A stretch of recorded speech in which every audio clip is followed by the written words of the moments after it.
Spending the hour shining a spotlight on incredible friendships and the power of best friend energy. When my next guest started experiencing problems with her health, she didn't realize how serious her situation was. In fact, Doncella Liggins had no idea that she was about to face the battle of her life. Take a look.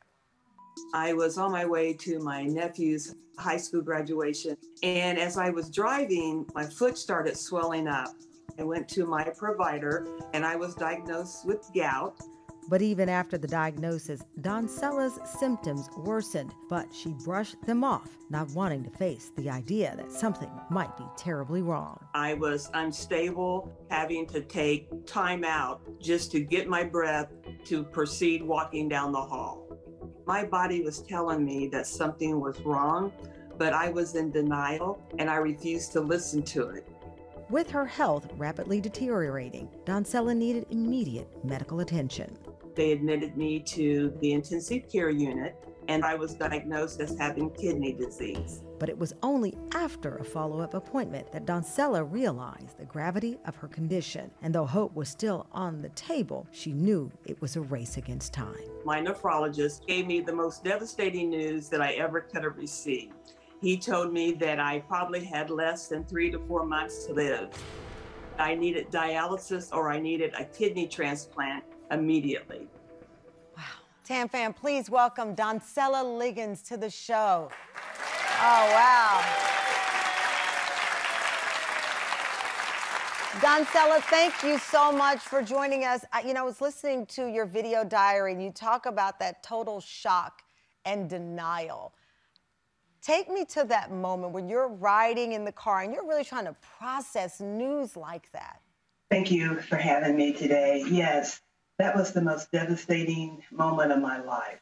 When someone tells you that you only have 3 or 4 months to live, it's that old cliche when people say that your life flashes before you, because I really felt that mine did. I was numb. I was crying. I just could not believe what I was hearing. I was having a meltdown. It was so devastating. I know that soon after your doctor's visit, you found yourself on dialysis 3 times a week for 3 or 4 hours each time. And while going through that, you still don't know if this is the solution. So there's hours of physical stress on the body and on the mind, and you don't know if you're going to make it. That is so true. Dialysis, I'm not going to sugarcoat it, Cameron. Dialysis was not fun. A lot of people ask me, how did you feel? My body ached. I was tired. It felt like I was coming down with the flu. You have to sit there for 3 to 4 hours at a time. You can't move your arm, because if you move the arm, it changes the setting on your machine, and then you have to start all over again. Oh, my God. So that was not good. You know, I fancy myself kind of an investigator. I also do a crime show. So I watch people's body language, and I can tell just from your body language, you are such a regal woman. You have this energy about you. And I was told by my team that you're a very private person. So it wasn't easy for you to tell people or reach out to friends and family when you knew you needed a donor. That is correct. I will say I was a private person. Yeah. Now I'm an open book. But it was hard because I felt like I was a strong woman. I was always there for someone else. I was never there really for myself. And when I had to reach out and let people know, what was going on, that was hard for me. Yeah. Because it was like I was asking for help now. Yeah. And I was slipping into a very deep depression. You live in a small town, and news travels fast when you're in a small town. People started to get worried and become concerned about you. So here you were, potentially having this community of people ready to be there for you, but you had to open up and receive that friendship and love of community. And that was a part of the journey that you experienced. Now, here's the deal. Doncella, I know that you were on the National Donor Registry, and eventually you got word that you would have a donor, but you didn't know the person, right? Because it was anonymous? Yes, that is correct. Only the donor themselves can reveal themselves to you. You don't know their gender, you don't know their nationality, you don't know anything about them. All right, so let me set the stage here. Anonymous donor. small town. Doncella gets ready for this life-changing donor match. The twist you gotta see will melt your heart after the break.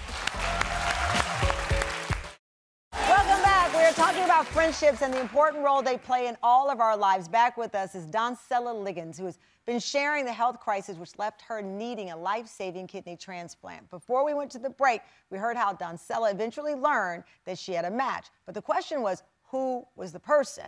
Because your donor was anonymous, you thought, I will never have a chance to thank this person, right? How was that weighing on your heart? That is so true. You know, when you find out that you have a donor, you're so excited. Yeah. But then when they don't tell you who it is, you're just like, well, how can I thank this person for this marvelous Right, because I would be walking around in the grocery store like, is it you?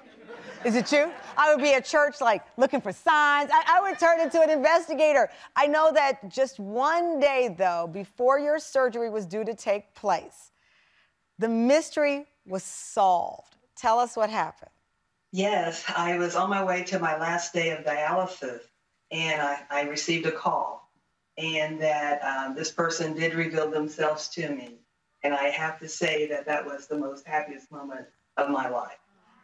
Okay, so the person turned out to be who?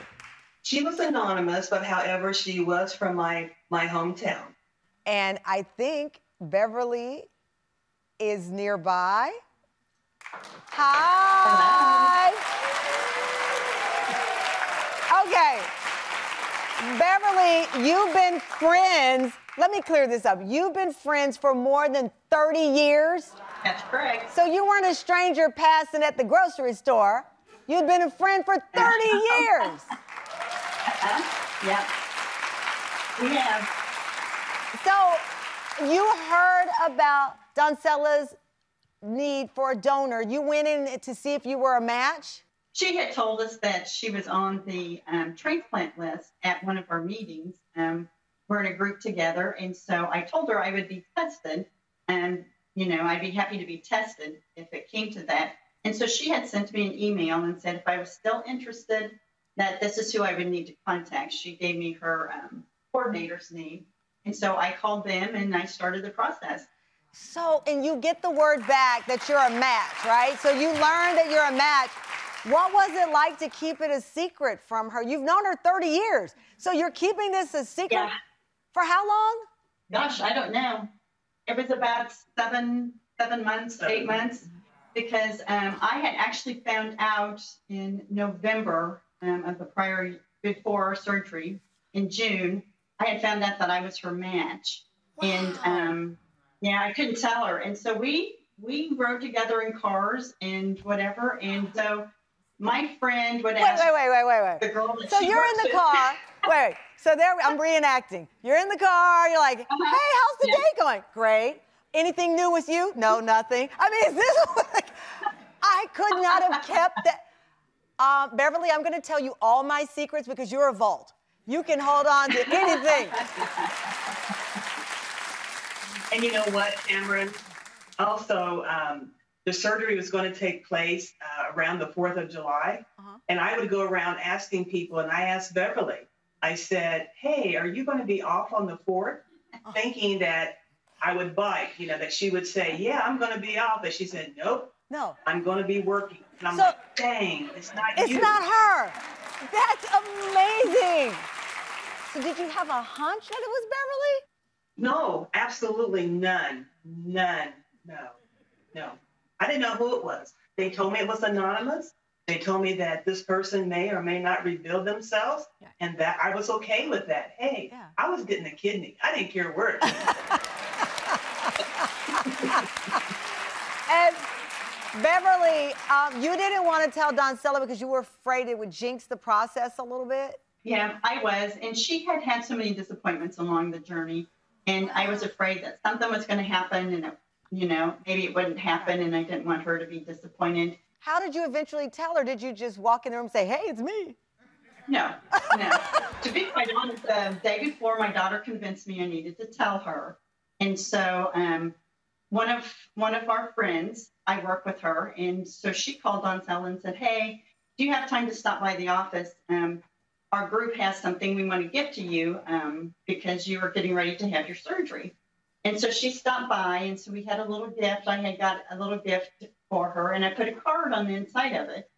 And inside the card, I said, looking forward to sharing part of my life with you, is what it was. And so anyway, she read it, and she wasn't quite sure how to take it. And then I think it hit her.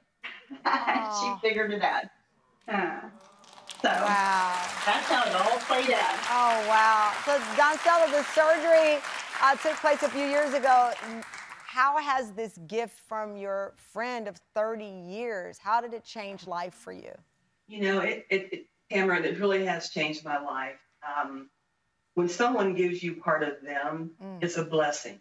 I've been so blessed, so thankful, so grateful. And what you didn't know was that I named my kidney after Beverly.